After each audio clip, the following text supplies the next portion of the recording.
ಮೂಡಾದಲ್ಲಿ 50-50 ಅನುಪಾತದಲ್ಲಿ ಅಕ್ರಮ ನಡೆದಿದೆ ಅನ್ನುವಂಥ ವಿಚಾರವಾಗಿ ಸಿಎಂ ಪತ್ನಿಗೂ ಕೂಡ ಈ 50-50 ರೇಷಿಯೋದಲ್ಲಿ ಭೂಮಿ ಸಿಕ್ಕಿದೆ ಅಂತ ಹೇಳಲಾಗಿದೆ.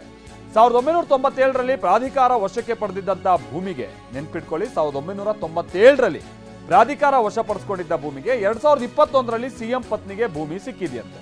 ಮೂಡ ನೋಟಿಫೈ ಮಾಡಿ ಕೈಬಿಟ್ಟಿದ್ದಂಥ ಭೂಮಿಗೂ ಪರಿಹಾರ. ಇದಿಲ್ಲಿ ವಿಚಾರ. ನೋಟಿಫೈ ಮಾಡಿ ಆನಂತರದಲ್ಲಿ ಬಿಟ್ಟಿರುವಂಥ ಭೂಮಿ ಅಂದ್ರೆ ಡಿನೋಟಿಫೈ ಮಾಡಿರುವಂಥ ಭೂಮಿ, ಅದಕ್ಕೂ ಈಗ ಕೊಟ್ಟಿದ್ದಾರೆ ಅನ್ನುವಂಥದ್ದು. ಸೊ ಮೂಡಾದಲ್ಲಿ 50-50 ಅನುಪಾತದಲ್ಲಿ ಅಕ್ರಮ ಆಗಿರುವಂಥ ವಿಚಾರಕ್ಕೆ ಸಂಬಂಧಪಟ್ಟಂಗೆ ಈ ಒಂದು ಗುಮಾನಿ ಈಗ ವ್ಯಕ್ತ ಆಗ್ತಾ ಇದೆ. ಸಿಎಂ ಅವರ ಪತ್ನಿ, ಸಿಎಂ ಪತ್ನಿ ಅಂತ ಅಂದ್ರೆ ಪಾರ್ವತಿ ಅವರು, ಅವರಿಗೂ ಈಗ ಭೂಮಿ ಸಿಕ್ಕಿದೆ. ಬಟ್ ಇಲ್ಲಿ ಆರೋಪ ಏನು ಅಂತ ಅಂದ್ರೆ, ಈಗ ನೋಟಿಫೈ ಮಾಡಿದೆ, ಯಾರೋ ಮೂಡ ನೋಟಿಫೈ ಮಾಡಿದೆ.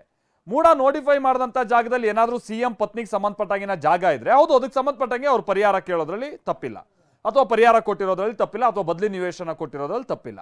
ಆದರೆ ಇಲ್ಲಿ ಆರೋಪ ಅಂತ ಅಂದ್ರೆ, ನೋಟಿಫೈ ಮಾಡಿ ಅದಾದ ನಂತರದಲ್ಲಿ ಡಿನೋಟಿಫೈ ಮಾಡಿರುವಂಥ ಭೂಮಿಗೂ ಹೆಂಗೆ ಪರಿಹಾರ ಕೊಡೋಕ್ಕಾಗುತ್ತೆ? ಆ ಜಾಗನ ಬಳಸ್ಕೊಳ್ಳೇ ಇಲ್ಲ ಮೂಡ. ಈಗ ಇಲ್ಲೂ ಕೂಡ ಅಷ್ಟೇ, BDA ನೋಟಿಫೈ ಮಾಡ್ಕೊಳ್ಳುತ್ತೆ. ಆ ನೋಟಿಫೈ ಮಾಡಿದಂಥ ಜಾಗಕ್ಕೆ ರೈತರಿಗೆ ಇಂತಿಷ್ಟು ಅಂತ ಹೇಳ್ಕೊಂಡು ರೇಷಿಯೋದಲ್ಲಿ ಈಗ ಪರಿಹಾರ ಕೊಡುವಂಥದ್ದು ನಾವು ನೋಡ್ತೀವಿ. ಆದರೆ ಇಲ್ಲಿ ನೋಟಿಫೈ ಮಾಡಿದಂಥ ಜಾಗ ಡಿನೋಟಿಫೈ ಆಗಿದ್ರೂ ಅವರ ಪತ್ನಿಗೆ ಜಮೀನು ಕೊಟ್ಟಿದ್ದಾರೆ ಅನ್ನುವಂಥದ್ದು ಆರೋಪ ಮಾಡಲಾಗ್ತಾ ಇದೆ.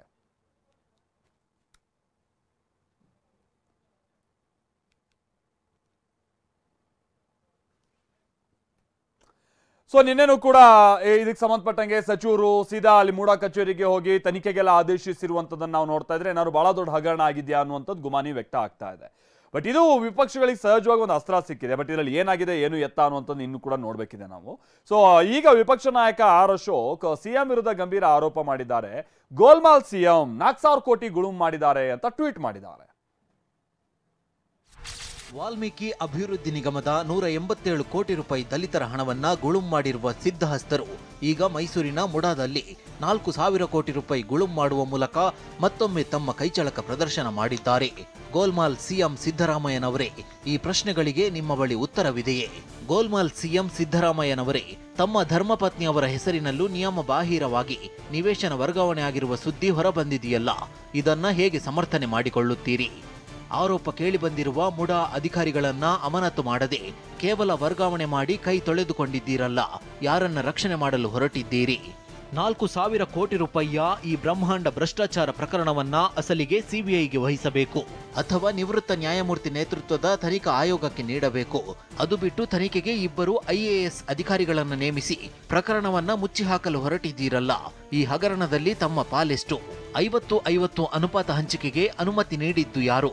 ಪರ್ಯಾಯ ನಿವೇಶನ ನೀಡುವಾಗ ಅದೇ ಬಡಾವಣೆ ಬಿಟ್ಟು ಲಾಭದ ಬಡಾವಣೆಗಳಲ್ಲಿ ಅವಕಾಶಕ್ಕೆ ಶಿಫಾರಸು ಮಾಡಿದ್ದು ಯಾರು? ಸಚಿವ ಸಂಪುಟದ ಅನುಮತಿ ಪಡೆಯದೆ ಮನಸ್ಸಿಗೆ ಬಂದಂತೆ ನಿವೇಶನ ನೀಡಲು ಅನುಮತಿ ನೀಡಿದ್ದು ಯಾರು? ನಿಮ್ಮ ತವರು ಜಿಲ್ಲೆಯಲ್ಲಿ ಸ್ವಂತ ಊರಿನಲ್ಲಿ ತಮ್ಮ ಆಪ್ತರ ಸಚಿವರ ಇಲಾಖೆಯಲ್ಲಿ ಇಂತಹದೊಂದು ಬೃಹತ್ ಹಗರಣ ತಮ್ಮ ಗಮನಕ್ಕೆ ಬಾರದೆ, ತಮ್ಮ ಕೈವಾಡವಿಲ್ಲದೆ ನಡೆಯಲು ಸಾಧ್ಯವೇ?